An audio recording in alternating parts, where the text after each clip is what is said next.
Buntag na to kap naakaron sa office sa 4 Miss I kanang nalagoy pangutanan nimo kap kisa gay pangana to kap Orlando Almacen. Kinsay ngan sa membro nga ni Biya kap Violeta Almacen.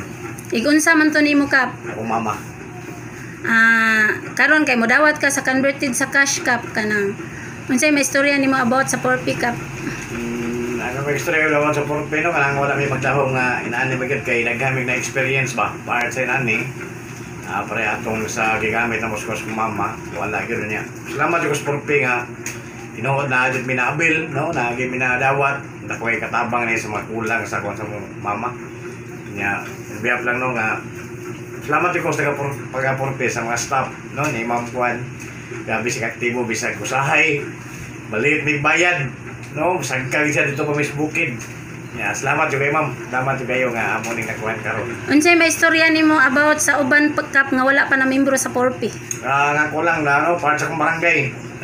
May dasig lang tamo nga magpamembro na gid mo sa 4P. Daghan naman kong napa presenter pero ang uban tingali wala naluya man no ma'am.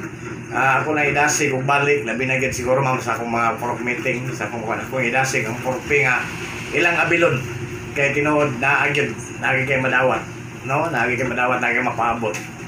Daghang salamat sa imong paghatag og higayon nga maka-interview mi nimo kap og maayong buntag nato ang tanan. Daghang salamat sa ma'am ug wala ko daghang labi na gid sa nagduma sa 4P daghang salamat ninyo.